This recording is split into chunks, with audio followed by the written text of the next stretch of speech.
അപ്പോസ്തലന്മാരുടെ പ്രവർത്തികൾ അധ്യായം 14. പൗലോസും ബർണ്ണബാസും ഇക്കോന്യയിൽ യഹൂദരുടെ സിനഗോഗിൽ ശബ്ബത്ത് ദിവസം ചെന്നു. വിജാതീയരും യവനരുമായ അനേകർ വിശ്വസിക്കത്തക്ക വിധത്തിൽ അവരോട് സംസാരിച്ചു. എന്നാൽ വിശ്വസിക്കാതിരുന്ന യഹൂദർ വിജാതീയരെ ഇളക്കി വിടുകയും അവരുടെ മനസ്സ് സഹോദരങ്ങൾക്കെതിരെ തിരിക്കുകയും ചെയ്തു. എങ്കിലും അവർ കർത്താവിൽ സധൈര്യം പ്രസംഗിച്ചുകൊണ്ട് വളരെ കാലം അവിടെ താമസിച്ചു. അവർ മുഖേന അത്ഭുതങ്ങളും അടയാളങ്ങളും പ്രവർത്തിച്ചുകൊണ്ട് കർത്താവ് തൻ്റെ കൃപയുടെ സന്ദേശത്തിന് സാക്ഷ്യം വഹിച്ചു. പട്ടണത്തിലെ ജനങ്ങൾ രണ്ട് പക്ഷമായി തിരിഞ്ഞു. ചിലർ വിജാതീയരുടെ കൂടെയും മറ്റു ചിലർ അപ്പോസ്തലന്മാരുടെ കൂടെയും ചേർന്നു. വിജാതീയരും യഹൂദരും അവരുടെ അധികാരികളോടും കൂടി അപ്പോസ്തലന്മാരെ അപമാനിക്കാനും കല്ലെറിയാനും ശ്രമിച്ചു. ഇതറിഞ്ഞ് അപ്പോസ്തലന്മാർ അവിടെ നിന്നും ഓടി രക്ഷപ്പെട്ടു. ലുസ്ത്ര, ദർബ എന്നീ പട്ടണങ്ങളിലും സമീപ സ്ഥലങ്ങളിലും ചെന്ന് ആ പ്രദേശങ്ങളിൽ സുവിശേഷം പ്രസംഗിച്ചു കൊണ്ടിരുന്നു. ലുസ്ത്രയിൽ കാലുകൾക്ക് സ്വാധീനമില്ലാത്ത ഒരാൾ ഉണ്ടായിരുന്നു. ജന്മനാ മുടന്തനായ അയാൾ ഒരിക്കലും നടന്നിട്ടില്ല. അയാൾ പൗലോസിൻ്റെ വാക്കുകൾ ശ്രദ്ധിച്ചു കേട്ടു. പൗലോസ് അയാളെ സൂക്ഷിച്ചു നോക്കി. സൗഖ്യം പ്രാപിക്കാനുള്ള വിശ്വാസം അയാൾക്കുണ്ടെന്ന് മനസ്സിലാക്കിയിട്ട് എഴുന്നേറ്റ് കാലുറപ്പിച്ച് നിൽക്കുക എന്ന് ഉച്ചത്തിൽ പറഞ്ഞു. അപ്പോൾ തന്നെ ആ മനുഷ്യൻ ചാടി എഴുന്നേറ്റ് നടന്നു.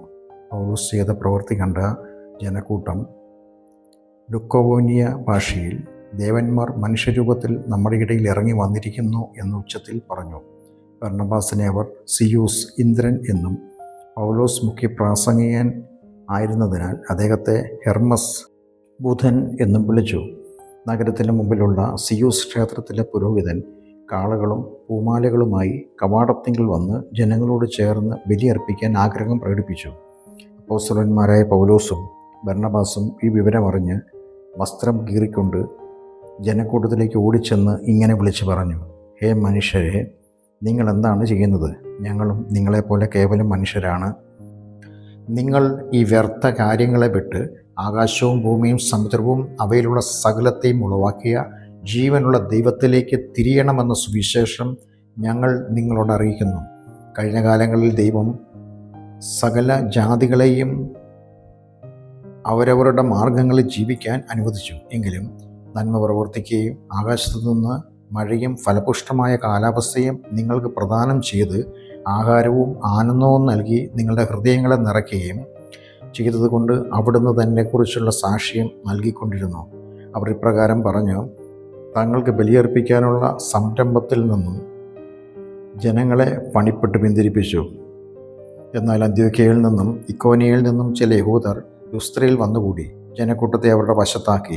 അവർ പൗലോസിനെ കല്ലെറിഞ്ഞു മരിച്ചെന്ന് കരുതി അദ്ദേഹത്തെ പട്ടണത്തിൻ്റെ പുറത്തേക്ക് വലിച്ചിഴച്ചു കൊണ്ടുപോയി. എന്നാൽ ശിഷ്യർ തനിക്ക് ചുറ്റും കൂടിയപ്പോൾ അവൻ എഴുന്നേറ്റ് പട്ടണത്തിലേക്ക് പോയി. അടുത്ത ദിവസം ബർണ്ണബാസിനോടൊപ്പം ദർബയിലേക്ക് പോയി. ആ പട്ടണത്തിലും സുവിശേഷം അറിയിച്ച് പലരെ ശിഷ്യരാക്കിയ ശേഷം അവർ ലുസ്ത്ര, ഇക്കോന്യ, അന്ത്യോക്യ എന്നീ പട്ടണങ്ങളിൽ മടങ്ങിച്ചെന്ന് ശിഷ്യരെ ധൈര്യപ്പെടുത്തി വിശ്വാസത്തിൽ ഉറച്ചു നിൽക്കണമെന്നും അനേകം കഷ്ടതകളിൽ കൂടി നാം ദൈവരാജ്യത്തിൽ പ്രവേശിക്കേണ്ടതാകുന്നുവെന്നും അവരെ പ്രബോധിപ്പിച്ചു. സഭതോറും അവർ സഭയ്ക്ക് ചുമതലക്കാരെ നിയമിച്ചു. പ്രാർത്ഥനയോടും ഉപവാസത്തോടും കൂടി തങ്ങൾ വിശ്വസിച്ച കർത്താവിങ്കൽ അവരെ സമർപ്പിച്ചു. പിന്നീട് അവർ വിശുദ്ധിയിലൂടെ പംഫുല്യയിലെത്തി. പെർഗ പട്ടണത്തിൽ വചനം പ്രസംഗിച്ച ശേഷം അവർ അത്തലിലേക്ക് പോയി. അവിടെ നിന്നും കപ്പൽ കയറി തങ്ങൾ നിവർത്തിച്ച വേലയ്ക്കായി ദൈവകൃപയിൽ അവരെ ഭരമേൽപ്പിച്ചയച്ച ഇടമായ അന്ത്യോക്യയിലേക്ക് പോയി. അവിടെ എത്തിയ ശേഷം സഭയെ ഒരുമിച്ച് കൂട്ടി ദൈവം തങ്ങളോട് കൂടെ ഇരുന്ന് ചെയ്തതൊക്കെയും വിജാതികർക്കായി വിശ്വാസത്തിൻ്റെ വാതിൽ തുറന്നു കൊടുത്തതും അറിയിച്ചു. അതിനുശേഷം ശിഷ്യരോടുകൂടെ അവർ കുറേ കാലം അവിടെ താമസിച്ചു.